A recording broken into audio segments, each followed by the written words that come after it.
सज्जनगढ़ गांव की पंचायत में डुग्गी पिटवा दी गई कि आज दोपहर पास वाली पहाड़ी की दो चोटियों के बीच बंधी रस्सी के ऊपर एक नाग संप्रदाय की नटनी नीलम चलकर अपना कर्तव्य दिखलाएगी। सज्जनगढ़ पंचायत में आज सुबह से ही भीड़ का जमावड़ा है। सज्जनगढ़ पंचायत के जमींदार और नाग संप्रदाय के मुखिया के बीच बेहद तनातनी का माहौल चल रहा है। नाग संप्रदाय के मुखिया का कहना है, इसमें सिर्फ हमारी नीलम बिटिया का दोष नहीं है, उसके पेट में पल रहा बच्चा जमींदार के बेटे का है, उसे नीलम से विवाह करना ही पड़ेगा।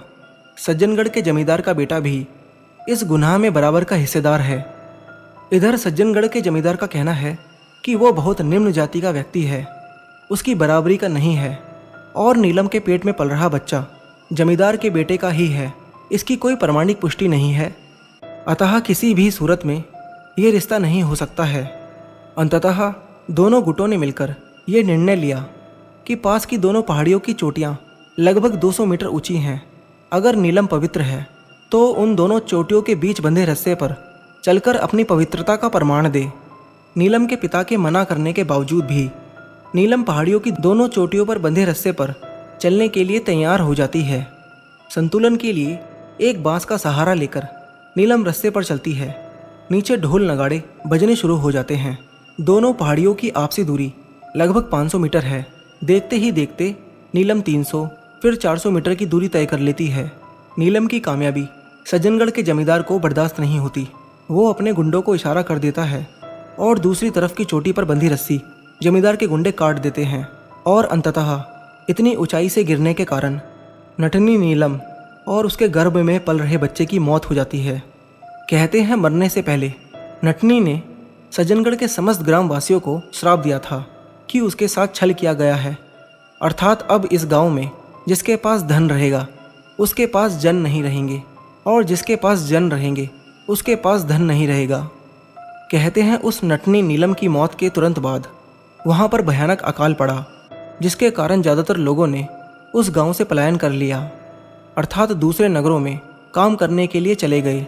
जो बचे थे वो आज भी अपने खुद का कुल चलाने के योग्य नहीं हैं, अर्थात उनके खुद के पुत्र या पौत्र नहीं हैं। उन्होंने बच्चों को गोद ले रखा है। वक्त के साथ परिस्थितियां बदलती गई। नटनी की मौत की घटना को लगभग 300 वर्ष बीत चुके थे। पीढ़ियां बदल चुकी थी। नटनी के शराब की घटना को लोग मिथ्या और अंधविश्वास मानने लगे थे। युवा पीढ़ियां डॉक्टर, इंजीनियर, पुलिस बनकर निकलने लगी थी। मगर गांव के हर युवा के साथ विवाह की समस्या आज भी बनी हुई थी। हर तरह से योग्य होने के बावजूद भी युवाओं का विवाह नहीं हो पा रहा था। जिस किसी का विवाह होता भी था तो तलाक हो जाता था। कुछ की शादीशुदा पत्नियां भाग जाती, कुछ की सगाइयां टूट जाती। गांव में एक पुराना राधा कृष्ण का मंदिर था, जिसके पुजारी का नाम श्रीधर और उनकी पत्नी का नाम संध्या था, जिसके खुद की कोई संतान नहीं थी। उसने अपने गोद लिए हुए पुत्र, जिसका नाम आलोक था, को बहुत पढ़ाया लिखाया और योग्य बनाया। उसके विवाह के संदर्भ में दूर गांव से एक रिश्ता आया। महंत श्रीधर ने तुरंत हामी भर दी। पुत्र आलोक को इस बात की सूचना भेजी गई। उस समय वो शहर में सरकारी नौकरी कर रहा था। महंत श्रीधर ने लड़की की फ़ोटो डाक से भेजी। डाकिया पत्र के साथ लड़की की फ़ोटो लेकर आलोक के पास गया। लड़की की फ़ोटो देखकर आलोक का मन अत्यंत प्रफुल्लित हुआ। पत्र पढ़ते पढ़ते और फोटो देखते देखते जाने कब उसकी आंख लग गई। आंख लगते ही उसको एक भयानक सपना दिखाई देता है। फोटो में जो लड़की थी वो एक भयानक चुड़ैल का रूप धारण कर लेती है और वो आलोक का गला दबाने लगती है। आलोक का चेहरा पसीने से भीग जाता है। उसे घबराहट महसूस होने लगती है।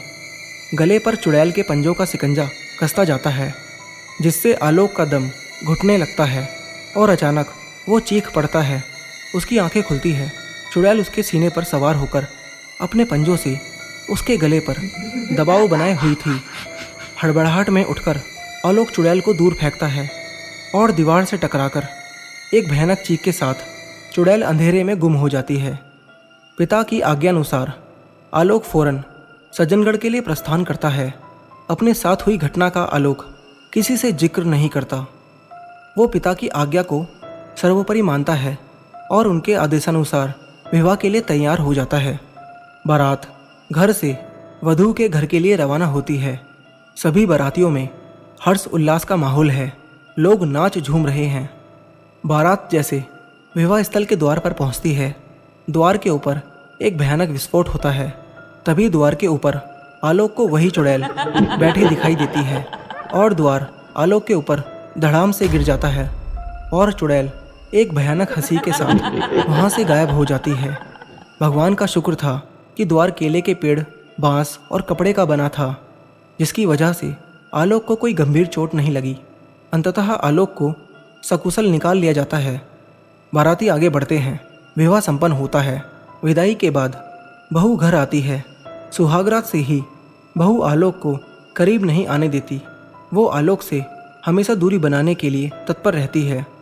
कई बार आलोक को जान से मारने की कोशिश के बाद की असफलता से निराश होकर आखिर एक दिन बहू ने फांसी पर लटककर अपनी जान दे दी। महंत श्रीधर अब इन सब बातों से अनजान नहीं थे, फिर भी उन्हें अपने वंश को आगे बढ़ाना था। उन्होंने आलोक को दोबारा विवाह के लिए राजी किया। पिता के प्रस्ताव को आज्ञाकारी पुत्र कैसे टाल सकता था। उसने हामी भर दी और एक बार फिर तमाम विघ्न बाधाओं के होते हुए भी आलोक का विवाह संपन्न हुआ। इस बार बहू ने आलोक को मारने की कोशिश नहीं की। सुहागरात को ही वो घर छोड़कर भाग गई। और वो कहाँ भागी, किसके साथ भागी, ये आज भी रहस्य है। लोगों का क्या है, लोग तो कुछ भी कहते हैं। कोई कहता है बहू बच्चलन थी, किसी और के साथ टांका भिड़ा था।